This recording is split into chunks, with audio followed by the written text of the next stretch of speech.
First of all, thank you so much for joining me here today.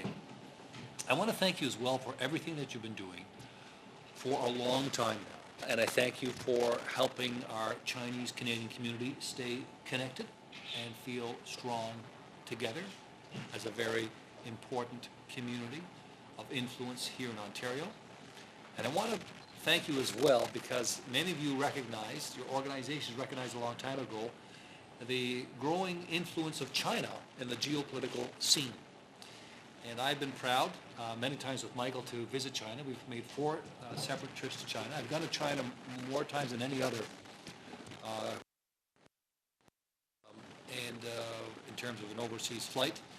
I've really enjoyed my opportunities there, not only to establish stronger trade ties, but of course cultural ties, and to gain a better understanding of the evolution of Chinese way of life as people move from ever larger numbers from the countryside into urban centers. We're here today is to allow me to talk a little bit about our platform. As you know, soon the election will be officially underway, but for all intents and purposes, you know, the parties are out there now and talking about their platforms. It's our plan for the next 4 years. It also recognizes that these are challenging times for our families. So we intend to, through our plan, to find a way to lend support to our families at the same time that we move our province forward together. Let me talk to you about some of the specific initiatives. First of all, I want to talk to you about what we're doing in education. You will know that education has been my top personal priority for 8 years now. And I draw inspiration in particular from Chinese Canadian mothers and fathers. If ever there were a group of people who are absolutely committed to educating the children, who placed a very high value on education, it is to be found in the Chinese Canadian community. And that's a real inspiration for all of us. So what we've done, as you well know at the beginning, we had smaller classes. We've hired more teachers. We now have higher test scores. We have higher graduation rates. The graduation rate has gone 81%. We've also created, since there are more young people graduating than ever before, we've created more spaces in our colleges, universities, and apprenticeship programs. There are 200,000 more young people studying there today in comparison to 2003. In order to get ready for even more young people coming, we're going to create 60,000 more spaces. And in order to make sure that all our young people from all our families, regardless of their economic background, can afford to go on to post-secondary education, we're introducing a new tuition grant. It reduces the tuition by 30% every year. So for a university tuition, we'll cut that down by $1,600. Over the course of a 4-year degree, that means you'll pay $6,400 less for your university degree. For a college program, we're going to reduce college tuition by $730 every year. And we're talking about $3,000 then off the price of a 4-year college diploma. We're very pleased at how this has already been received. It speaks to our desire to help families with a real cost issue. And at the same time, we're going to help our economy grow stronger as a whole. So you might say it hits the sweet spot. It's good for families, and it's good for the economy as a whole. We want to help more seniors stay in their homes. So what we're going to do is we're going to bring back house calls, which will allow doctors and nurses to go visit your mother or father or grandmother or grandfather in their home in cases where they have a great deal of difficulty getting into the doctor's or the nurse's office. We're also going to dramatically increase the number of home care hours. And the other thing that we're going to do is we find that in some cases, some seniors need to make changes to their homes, to their houses. And we're going to provide a 15% healthy home renovation tax credit. That'll provide up to $1,500 a year. Again, this is the sweet spot. If that's not just good for seniors and their families, because it allows them to do what they want to do, which is to stay at home safely and securely, but it's good for all of us because as taxpayers, it's much less expensive to find ways to allow seniors to stay in their homes than it is to have them go into a hospital or a long-term setting. So those are 2 important initiatives. There are many others of which I can I could speak to you during the course of our questions. But fundamentally, what we're saying is we recognize that these are globally certain times when you take a look at what's happening in the global economy. We recognize that these are challenging times in our homes as well. So we're finding ways through our platform. We make the fewest commitments of all the parties. Our platform is the least expensive of all the parties, but it's the most realistic, it's the most forward-looking, and it's the only one that will keep us on track.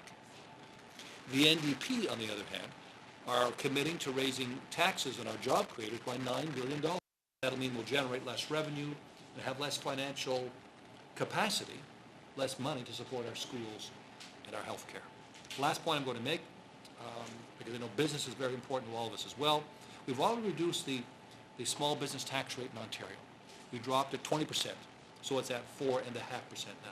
We're going to drop it another 0.5%, bringing it down to 4%, because small business is such an important generator of jobs and wealth for all of us.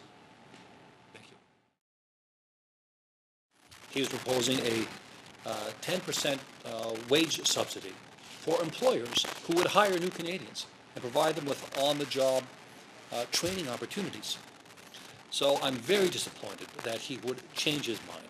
And what I said earlier today, I will repeat. It's a sad day in Ontario because the Tea Party has taken over the former Progressive Conservative Party of Ontario. I think Ontarians have a different value set. They want us to find ways to work together and to grow stronger together. They don't want to practice the politics of division and anger and resentment and envy. They want us to find ways to move forward together. And we have a challenge on our hands. The challenge is this. We've got highly trained and educated people driving cabs, for example. I'm talking about architects, accountants, and engineers.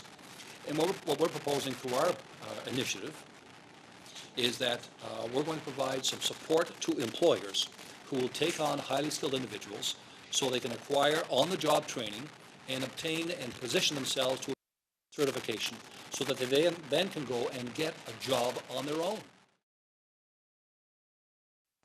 I stand by the decisions that I made. We did, in fact, bring on the health premium, and we did, in fact, bring on the HST. Those were difficult decisions, but they've done the job.